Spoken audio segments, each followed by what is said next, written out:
Hi bridge എഡ്യൂക്കേഷനിലേക്ക് എല്ലാവർക്കും സ്വാഗതം. നിങ്ങൾ UGC നെറ്റ് അറബിക് എക്സാമിന് പ്രിപ്പയർ ചെയ്യുകയാണോ എങ്കിൽ ഇത് നിങ്ങൾക്ക് വേണ്ടിയുള്ള ചാനലാണ്. നെറ്റ് സിലബസിലെ ഓരോ യൂണിറ്റും നമുക്ക് ഒരുമിച്ച് സിമ്പിളായി പഠിച്ചെടുക്കാം. അപ്പോൾ ഞങ്ങൾക്ക് നിങ്ങളെക്കുറിച്ചും നമ്മുടെ ഈ കമ്മ്യൂണിറ്റിയെക്കുറിച്ചും കൂടുതൽ അറിയാൻ ആഗ്രഹമുണ്ട്. ഇന്നത്തെ ക്ലാസ് എങ്ങനെയുണ്ടായിരുന്നു? ഈസി ആയിരുന്നോ അതോ കുറച്ച് ടഫായിരുന്നോ? താഴെ കമന്റ് ചെയ്യണേ. ഇനി ഏതൊക്കെ ടോപ്പിക്കുകളാണ് നമ്മുടെ ക്ലാസ്സുകളിൽ വേണ്ടതെന്ന് തീർച്ചയായും നിർദ്ദേശിക്കണം. ഇതുപോലെ ഓരോ യൂണിറ്റും കവർ ചെയ്യുന്ന കൂടുതൽ ക്ലാസുകൾക്കായി ഈ ചാനൽ ഇപ്പോൾ തന്നെ സബ്സ്ക്രൈബ് ചെയ്യുക. നിങ്ങളുടെ ഫ്രണ്ട്സിനും ഗ്രൂപ്പുകളിലും ഷെയർ ചെയ്യുക. നമസ്കാരം. UGC നെറ്റ് അറബിക് പരീക്ഷയ്ക്ക് തയ്യാറെടുക്കുന്ന എല്ലാവർക്കും സ്വാഗതം. നമ്മൾ ഇന്ന് സംസാരിക്കാൻ പോകുന്നത് നിങ്ങൾ തീർച്ചയായും അറിഞ്ഞിരിക്കേണ്ട, ഒരുപക്ഷേ നോട്ട് ചെയ്തു വെക്കേണ്ട ഒരു പേരിനെക്കുറിച്ചാണ്. അറിവിനു വേണ്ടി മാത്രം ജീവിച്ചൊരു മനുഷ്യൻ. 19ാം നൂറ്റാണ്ടിലെ ഒരു ഇതിഹാസമെന്ന് തന്നെ പറയാം. ഷെയ്ഖ് അബ്ദുൽ അസീസ് അൽ മൈമനി അർ രാജ്കോട്ടി. അദ്ദേഹത്തിന്റെ ആ ഒരു ഇൻട്രസ്റ്റിംഗ് ലൈഫ് സ്റ്റോറിയും അതുപോലെ വിലമതിക്കാനാവാത്ത സംഭാവനകളും നമുക്കൊന്നിച്ച് പരിചയപ്പെടാം. നമുക്കൊരു സിമ്പിൾ ചോദ്യത്തിൽ നിന്ന് തുടങ്ങാം. ഒന്ന് ആലോചിച്ചു നോക്കൂ. ഒരു മനുഷ്യന് എത്ര വരി കവിത മനഃപ്പാടമാക്കാൻ പറ്റും? 1000, 5000 അല്ലെങ്കിൽ ഒരു 10000 വരി? ഇതിനപ്പുറം പോകുമോ?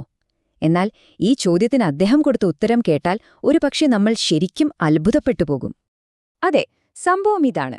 പ്രശസ്ത പണ്ഡിതനായ അബുൽ ഹസൻ അലി നദ്വി ഒരിക്കൽ മൈമണിയോട് ഈ ചോദ്യം ചോദിക്കുകയാണ്. അപ്പോൾ അദ്ദേഹത്തിന്റെ മറുപടി എന്തായിരുന്നെന്നറിയോ? 75,000-നും 1,00,000-നും ഇടയിൽ. വിശ്വസിക്കാൻ പറ്റുന്നുണ്ടോ? അത്രയും കവിതാവരികൾ അദ്ദേഹത്തിന് കാണാപാഠമായിരുന്നു.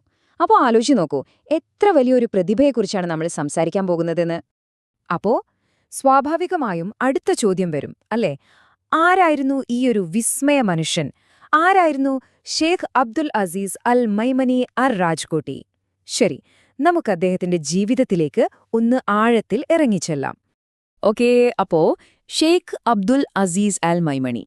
അദ്ദേഹം ജനിക്കുന്നത് 1888 ഗുജറാത്തിലെ രാജ്കോട്ടിലാണ്. അദ്ദേഹത്തെ നമുക്ക് ഒരു ഒറ്റ വാക്കിൽ ഒതുക്കാൻ പറ്റില്ല. കാരണം അദ്ദേഹം ഒരേ സമയം ഒരു സാഹിത്യകാരനായിരുന്നു, ഒരു ഭാഷാ പണ്ഡിതനായിരുന്നു, ഒരു കവിയായിരുന്നു. അതിനെല്ലാം ഉപരി ഇതാണ് ഏറ്റവും പ്രധാനപ്പെട്ട പോയിന്റ്, അറബിക് മാനുസ്ക്രിപ്റ്റ്സ്, അതായത് മക്തൂദാത്ത് എന്നു പറയുന്ന കയ്യെഴുത്ത് പ്രതികളിൽ ഒരു വലിയ എക്സ്പേർട്ടായിരുന്നു. അദ്ദേഹത്തിന്റെ ഫാമിലി ബാക്ക്ഗ്രൗണ്ട് നോക്കുകയാണെങ്കിൽ ആ വേരുകൾ ചെന്നെത്തുന്നത് സിന്ധിലാണ്. ആലു സിന്ധ് എന്നറിയപ്പെടുന്ന ഒരു കുടുംബം. അവരുടെ പൂർവികർ ബർദോളിയിൽ നിന്ന് രാജ്കോട്ടിലേക്ക് പിന്നീട് താമസം മാറിയതാണ്. അപ്പോൾ ആ ഒരു ചരിത്രപരമായ പശ്ചാത്തലം കൂടി അദ്ദേഹത്തിന്റെ ജീവിതത്തിനുണ്ട്. ഏതൊരാളുടെയും ജീവിതത്തിൽ എന്ന പോലെ മൈമനിയുടെയും ആ ഒരു നോളജ് ബേസ്, ആ ഫൗണ്ടേഷൻ എന്ന് പറയുന്നത് അദ്ദേഹത്തിന്റെ ചെറുപ്പകാലത്തെ പഠനമായിരുന്നു. ആ അടിത്തറ എത്രമാത്രം സ്ട്രോങ് ആയിരുന്നു എന്ന് നമുക്ക് അടുത്തതായിട്ടൊന്ന് നോക്കാം, അല്ലേ? ദാ ഇവിടെ കാണുന്നില്ലേ, ഇതായിരുന്നു അദ്ദേഹത്തിന്റെ ആ വിജ്ഞാന സൗധത്തിന്റെ അടിസ്ഥാനം. വളരെ ചെറുപ്പത്തിൽ തന്നെ ഖുർആൻ മുഴുവനായും അദ്ദേഹം മനഃപ്പാഠമാക്കി. അതുമാത്രമല്ല, അറബി ലിറ്ററേച്ചറിലെ ക്ലാസിക്കുകൾ, മുഅല്ലഖാത്ത്, ദീവാനുൽ മുത്തനബി, അൽ കാമിൽ മുബറദ്, ഇങ്ങനെ പോകുന്നു ആ ലിസ്റ്റ്. നിങ്ങൾ പരീക്ഷയ്ക്ക് തയ്യാറെടുക്കുന്നവരെന്ന നിലയിൽ ഈ ഗ്രന്ഥങ്ങളുടെ പേരുകളൊക്കെ വളരെ ഇമ്പോർട്ടന്റ് ആണ് കേട്ടോ. തീർച്ചയായും നോട്ട് ചെയ്തു വെക്കേണ്ടതാണ്. ഇത്രയൊക്കെ പഠിക്കണമെങ്കിൽ നല്ല ഗുരുക്കന്മാരും വേണ്ടേ? തീർച്ചയായും. അദ്ദേഹത്തിന് കിട്ടിയത് ആ കാലഘട്ടത്തിലെ ഏറ്റവും മികച്ച ടീച്ചേഴ്സിനെയായിരുന്നു. ഹുസൈൻ ബിൻ മുഹ്സിൻ അൽ അൻസാരി, നദീർ അഹമ്മദ് ദഹ്ലവി, മുഹമ്മദ് തൊയ്യബ് അൽ മക്കി, ഇങ്ങനെയുള്ള വലിയ പണ്ഡിതന്മാരാണ് അദ്ദേഹത്തെ രൂപപ്പെടുത്തിയത്. സാഹിത്യത്തിലായാലും ഇസ്ലാമിക വിഷയങ്ങളിലായാലും നല്ലൊരു അടിത്തറ കൊടുത്തത് ഈ ഗുരുക്കന്മാർ തന്നെയാണ്. ഓക്കേ, ഇനി നമുക്ക് മൈമനിയുടെ ജീവിതത്തിലെ ഒരു അഡ്വഞ്ചർ പാർട്ടിലേക്ക് പോകാം. ഇതാണ് അദ്ദേഹത്തിന്റെ ജീവിതത്തിലെ ഏറ്റവും ത്രില്ലിംഗ് ആയിട്ടുള്ള ഒരു ചാപ്റ്റർ എന്ന് വേണമെങ്കിൽ പറയാം. അറിവിന്റെ നിധികൾ, അതായത് അമൂല്യമായ കയ്യെഴുത്തു പ്രതികൾ തേടിയുള്ള അദ്ദേഹത്തിന്റെ യാത്രകൾ. ആലോചിച്ചു നോക്കൂ, പ്രിന്റിംഗ് വരുന്നതിനും നൂറ്റാണ്ടുകൾക്ക് മുൻപുള്ള ആ പഴയ മാനുസ്ക്രിപ്റ്റ്സിലെ അതൊക്കെ കണ്ടുപിടിക്കാൻ വേണ്ടി അദ്ദേഹം അറേബ്യൻ രാജ്യങ്ങളിലേക്കും തുർക്കിയിലേക്കുമൊക്കെ ഒരുപാട് യാത്ര ചെയ്തു.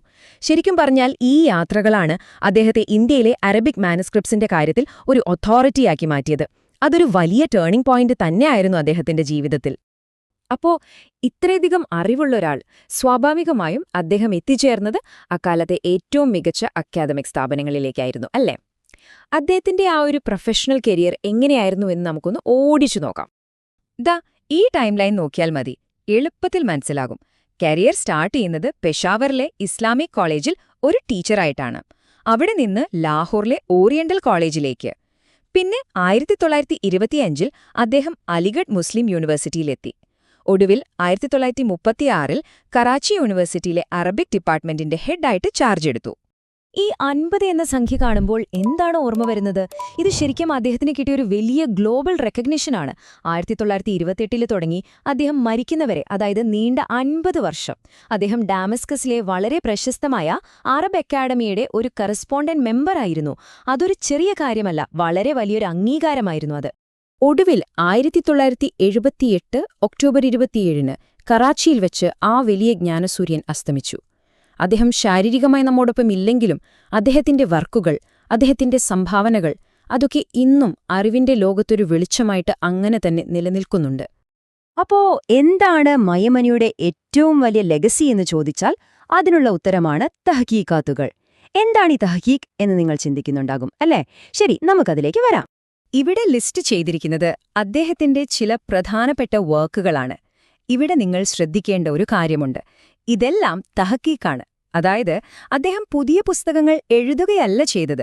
പകരം പഴയ നഷ്ടപ്പെട്ടു പോയി എന്നുവരെ കരുതിയിരുന്ന മാനസ്ക്രിപ്റ്റുകളില്ലേ, അതൊക്കെ കണ്ടെടുത്ത് എഡിറ്റ് ചെയ്ത് നല്ല പഠനങ്ങളൊക്കെ നടത്തി വീണ്ടും പബ്ലിഷ് ചെയ്യുകയായിരുന്നു.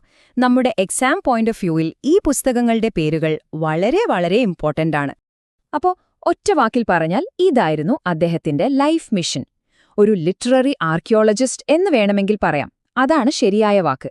പുതിയതെഴുതുന്നതിനു പകരം കാലം കാരണം മറന്നുപോകുമായിരുന്ന പഴയ ഗ്രന്ഥങ്ങളെ അദ്ദേഹം പൊടിതട്ടിയെടുത്ത് അതിന് പുതിയ ജീവൻ നൽകി. അതും വളരെ സയന്റിഫിക്കായിട്ട്, പെർഫെക്റ്റായിട്ട് അദ്ദേഹം പുതിയ തലമുറയ്ക്ക് മുന്നിൽ സമർപ്പിച്ചു. ശരി, നമുക്കിതൊരു പ്രധാനപ്പെട്ട ചോദ്യത്തോടെ അവസാനിപ്പിക്കാം. ഒന്ന് ആലോചിച്ചു നോക്കൂ. ഷെയ്ഖ് അൽ മൈമനി അദ്ദേഹത്തിന്റെ ജീവിതം മുഴുവൻ സമർപ്പിച്ചത് ഈ കയ്യെഴുത്തുപ്രതികളെ സംരക്ഷിക്കാനാണ്.